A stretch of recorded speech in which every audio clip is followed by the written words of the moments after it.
નારિયેળનો કહે માં તારી જગ્યા છે, ભલે તું દેખાતી નહીં પણ માં અમને અણસાર તો સજ કે તું અહીં જગ્યા પર ફરસ. તમારા ઘરમાં એક વ્યક્તિએ તો કીધું જ હશે કે સારું કોઈક રાતે સીડીઓમાં ફરતું હોય ને ઉતરતું હોય એવું લાગ્યું.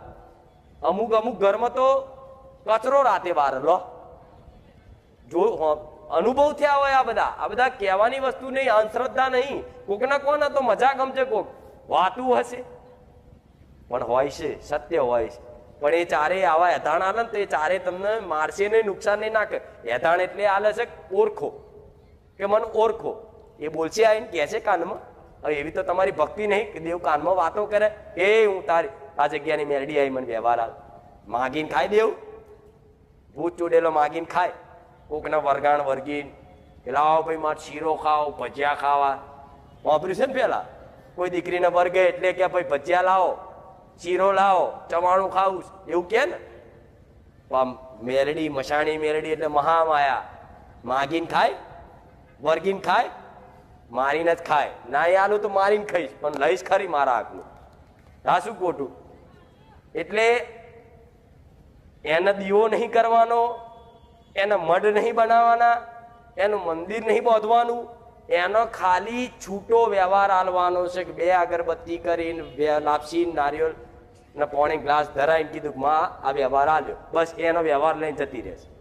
રાતે ફરવા નીકળશે ને, રાતે 2 વાગે કૂતરા રડન તારા આવે, કૂતરા રડન કારી બિલાડી બનીને આવો આધાર થાય તો એ નીકળે ને. તો તમે આલેલું હોય તો આવત જુઓ કે ના ના આને તો આલીશ આપણે આગળ, એ તમારે ઘેર આવે એ જોજો. તમારે જોવું હોય તો પછી તમારે ઘેર ઓટોમેટિક લક્ષ્મી બચશે, નુકસાન નહીં આવે.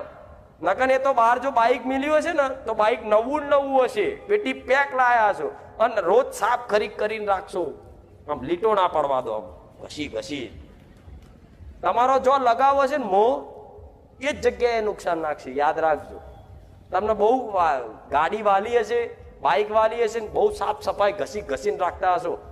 તમારા છોકરાને નહીં આવતા હોય ચલાવવા એટલે એ બાઇકને લાડ કરતા હશો કે મારું બાઇક છે, મારું બાઇક છે.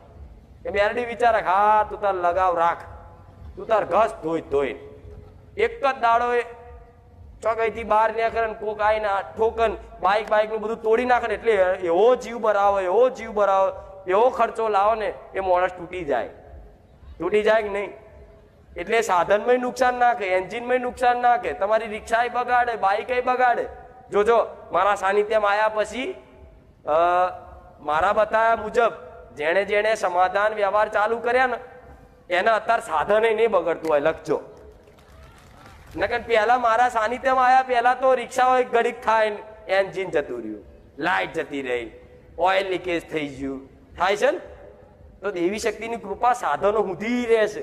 તમારું સાધન ચારે બગડવા ના દે, ખર્ચો ખોટો મૂળ આવવા દે, તમારા ઘરમાં કોઈ એવી બીમારી ખર્ચાવાળી બીમારી આવવા દે. હા શું ખોટું? તમારા ઘેર દાગીના હોય તો દાગીના કોઈ દર તમારા કાનની બૂટે નીચે પડે, દોરો કોઈ દર ખોવાય, પાકીટે કોઈ દર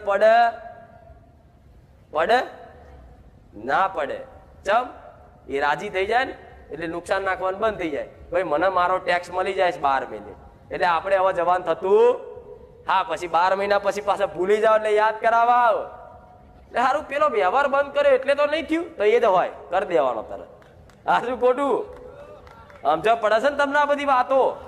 નકર હું તો ગોડી શું બોલ કરું છું. હા પડે છે ને સમજણ? આ સમ ઉપાય બતાવું છું તમને, કઈક કરતા મારે સુખી કરવા છે. એટલે ખાસ તળિયાનું ધ્યાન રાખજો. ગોગા મહારાજ ને મેલડીનું તો ખાસ. અને જોજર લઈને છમ થાય ને અને રાતે છાતી પર ચડી બે તોય બીવું નહીં કે મારી નાખશે. ના, તરત જ છે ને ચવાણું તેલનો શીરો બનાવી અને કહેવાનું આ જગ્યાની કોઈ ફરતી ચૂડેલ હોય તો હેરાન ના કરીશ, લો માં કહીએ તને. એને માં કરીને સંબોધિત કરો. માં ના લો તો રાજી રે, લે તને માં કહીએ લે આટલું આલીએ સ્વીકાર કરી લે. 12 મહિના તમારા ઘેર ઓટો નહીં મારે. લખજો. આ હું નહીં બોલતી, તમારી માતાઓ બોલાડે છે. એ મારા દીકરાઓ કે હું ચારે નડતી નહીં, નડવા વાળા આવા બધા દેવ હોય છે પણ ચો દેખાય, આભાસ થાય, દેખાય અનુભવ કરજો. પછી આ બધા વ્યવહાર ના કરો ને તમારી માતાજીની ખૂબ ભક્તિ કરો અને જગ્યાના હકનો વ્યવહાર ના આલો ને એટલે તમારા દીવા લેખે લાગવા ના દે. ચમ દીવો કરો ને કકરાટ કરાવો, વ્યવહાર કરો ને બીજે દા નુકસાન પાડે. તમને એવું થાય ખારું ચામુંડ માતાને જેટલી ભક્તિ કરું છું ને એટલો વધારે દુઃખી થવું, જેટલા વ્યવહાર આલું છું એટલું વધારે નુકસાન પડે. તો આ નુકસાન નાખવા વાળું કોઈ બીજું હશે જે તમારા હાથમાં આવતું નહીં, ભુવાઓના હાથમાં આવતું. પણ આ તો હું સોલંકી પેઢીની માતા છું ને, તો તમને આ વેણી વેણી આવા દેવના વ્યવહાર બતાવું છું, એના લક્ષણો બતાવું છું. ખાલી એક વખત કરી જોજો ગોડા, ઘેર બેઠા જ વારા થશે. હું મેલડી આવું કહું. આ સિટીઓ વાળાને લાગુ પડે હો. એટલે કે મારી અમે તો મણિનગર રહીએ, અમારે મણિનગરમાં હોય. હા મણિનગરમાં હોય ચુડેલ ભૂત, મેલડી ના હોય? હોય જ. ગામડામાં હોય, બધી જગ્યાએ હોય. એ સિટીઓ તો કશું નહીં કરતા, નહીં નડતું. તો સિટીઓ વાળા જોઈ લેજો, હકેથી ખાઈ નહીં શકતા હોય ઘેર. પૈસા વાળાને ઘેર જોઈ આવજો, બાપ ને દીકરાને માને દીકરાને હા હું સહેજે નહીં બનતું હોય, બહાર બતાવતા હશે તમે અમે પરિવારમાં ભેગા રહી, અંદર નહીં હોય, સહેજે નહીં હોય. લખજો. એટલે એમનું જોઈને નહીં કહેવાનું એમને કશું નહીં નડતું ને આપણને જ બધું નડે. ના, બહુ નડતું હોય. એ અંદર કોને એમને નહીં આવતા બધા વીઆઈપીઓ હારી હારી મોંઘી મોંઘી ગાડીઓ લઈ મારી. કોને કઈક વ્યવહાર બતાવો. અમે ફલાણા ભાઈને ઓળખીએ છીએ, અમે ફલાણા નેતાને ઓળખીએ છીએ. સમય તો જો અહીં બેહવું છે તો તમારે જેમ બેહી શકતા. ચમ માયાએ ઘેરી લીધા છે એમને, એમના કર્મોએ ઘેરી લીધા છે. મારા હોમે બેહવા તો ગોળા કરમ જોઈએ, કરમ તમારા તાર બેહાય. હું કુખાર મેલડી નહીં માનતો, હું બારે જા નહીં જતો. અલ્યા તારા કરમ નહીં મારા સાનિધ્ય બેહવાની. એ તો બાપ દાદાની પુણ્ય જોઈએ. તમારા વડવાએ હાથની હથેળી પર એવા દીવા કર્યા હોય ને, તારે કદાચ મારા જેવી સાક્ષાત મેલડીના હોમે બેહવા મળે છે. આ શું ખોટું?